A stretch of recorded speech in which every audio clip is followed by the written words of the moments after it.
With the Trident out the T150 outside, I'm now having to wait for good weather so I can actually work on it, and I bought the Norton inside to actually try to figure out where that clunk in the transmission's coming from.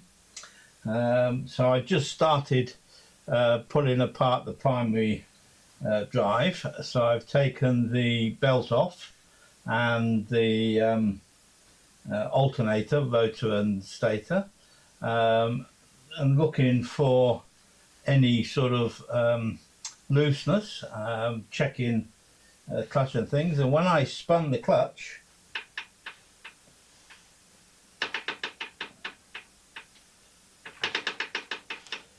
not exactly sure where that's coming from, and the center is actually not particularly concentric. So we will take the clutch apart and look into that and see what's going on. But that is, well, I mean, it shouldn't be doing that, so we'll have to find out what that is and then continue on from there. If I actually put my hand on the engine sprocket behind the primary chain case and spin the clutch, I can feel the ticking. I've used the stethoscope and I can't pin down the noise exactly. However, if I push the clutch, the kickstart down,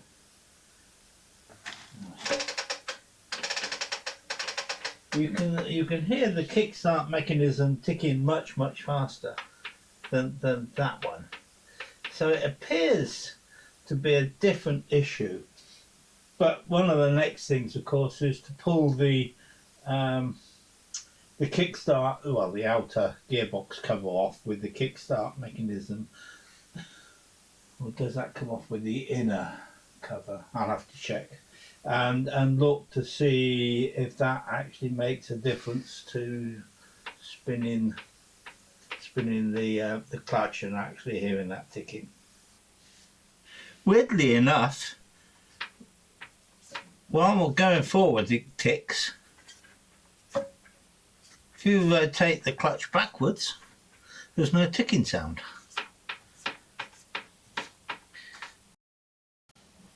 I have removed the gearbox outer cover on the Norton and found an interesting fact. With the gear selector mechanism in a certain position, and I'm spinning the clutch now, there's no noise. We actually just move it very slightly, the noise comes back. So there appears to be somewhere in the gearbox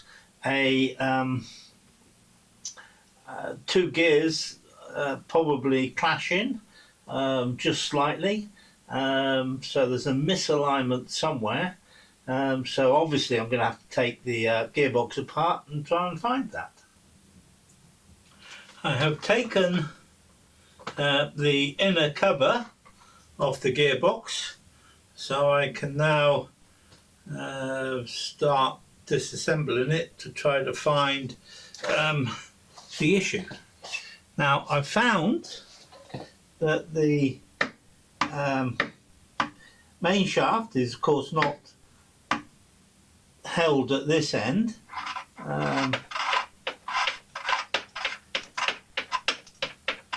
but rotating the clutch still makes the ticking sound. So what I can now do is take the gears off, kick start, and main shaft, and now try it again. And that seems to be worse now. Not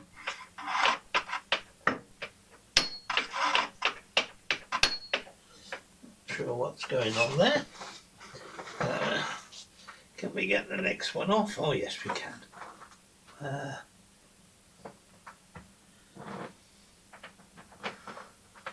That's held in by the selector. Let's try anyway.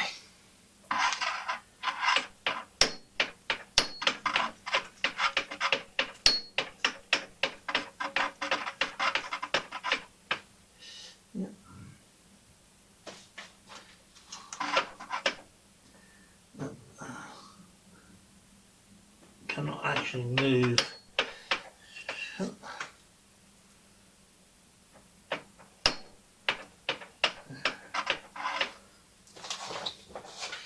Okay, I'm now going to have to take the selector forks out to actually remove the rest of the gears. I don't think. No, I have to remove. Yeah. Right, let's continue. With the gearbox in first gear,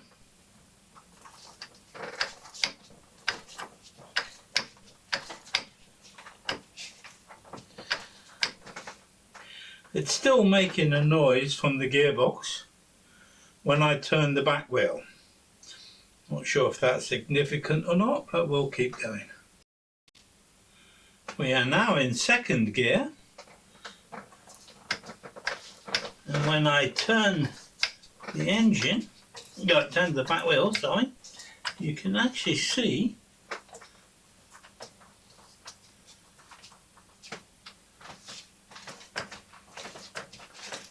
and in fact you can feel the something changing. Let's keep going. So I've pushed down into fourth gear. You can see the clutch is not engaged, which is because these cogs are not actually in the gearbox anymore. But obviously there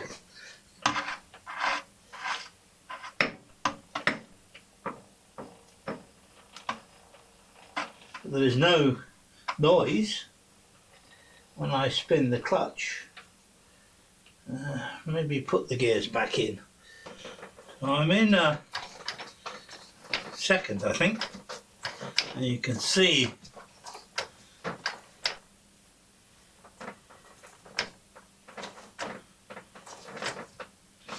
that rotating the back wheel is having an effect on the lay shaft.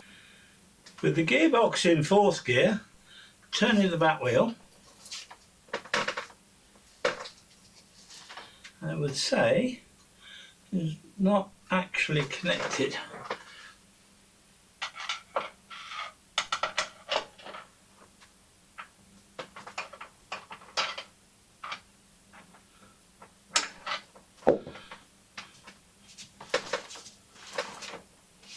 No, and noise third.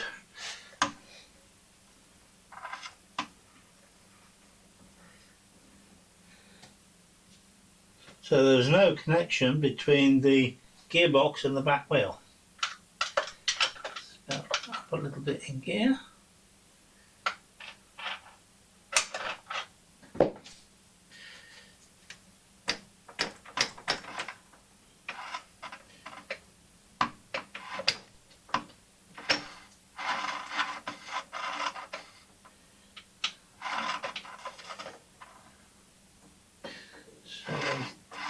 be something going on, because even in second now, don't appear to be in gear, although it was for a short period.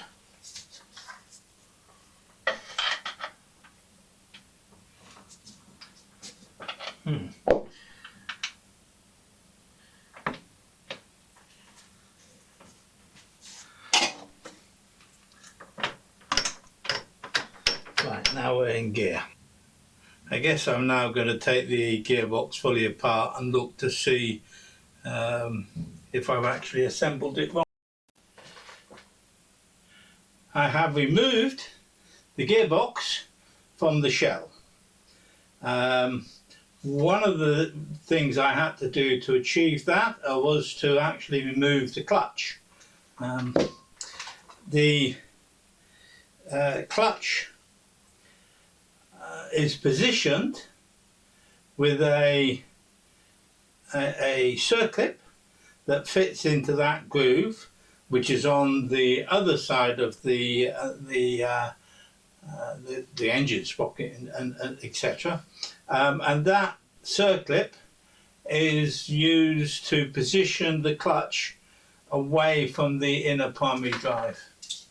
The clutch ring circlip, they say, will get damaged as you remove it, and this one certainly was,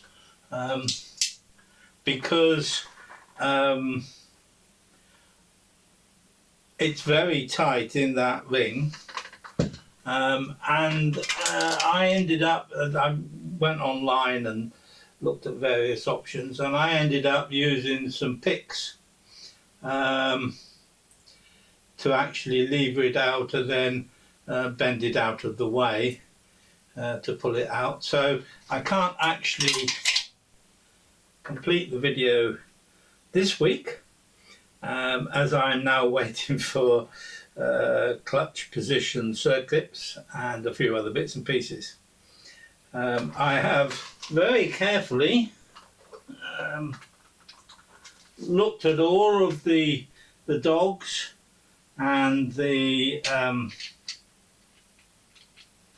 all of the dogs and the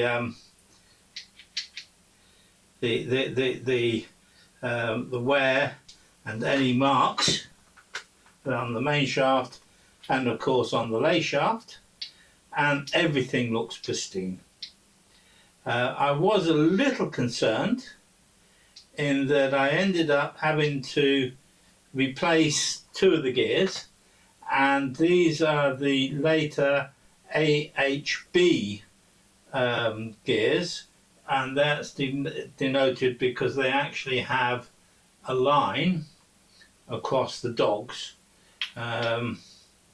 which shows they're a later gear, and you have to change them in pairs. Again, there is very tiny little marks on the actual selector forks and things, which is, I was expecting to see something like that, because the noise that the gearbox was making was unexpected, and I figured doing some of the earlier investigations that something was actually touching. But I actually have a spare gearbox. This is the spare. Now this is a slightly older one. It's not even got any designation on any of the cogs, but again, it shows very little wear, and seemed to work fine. So my conclusion so far is that I actually haven't found a cause for what is causing that clunk. Now, one of the things that I noticed while dismantling this was that normally there are studs like these all the way around, and this one had Allen screws in them. So I have actually ordered the original studs because the forums suggest that doing up the gearbox correctly is rather important. And in fact, Andover Norton description of the torque setting for these is to do them up in a cross diagonal pattern and do them up a little bit of torque at the time until you get to the, I think it's 12 foot-pound. The reason for that, I think, is to actually ensure that the gearbox is fully positioned within the gearbox shell, and maybe that was what was causing the issue, because certainly the tension on these was not 12 foot-pounds, it was less, and it may be that there was just enough movement for a couple of the cogs to actually rubbing against each other or something like that. So there's nothing definitive so far, which is very frustrating. And of course I've ordered the parts and hopefully they'll arrive during the week and I can complete the assembly of the gearbox for next weekend's video, and hopefully move on from there. In the meantime, of course, I'm actually also waiting for some gaskets for the T150, which I thought I was in a ready position to start, but turned out I got quite a bad oil leak from the primary drive. So I'm in the process of flatting that and getting a good gasket for that. So that is where we are. This video, I guess, will be a little short, and I'll come back when I'm ready to put the whole thing back together.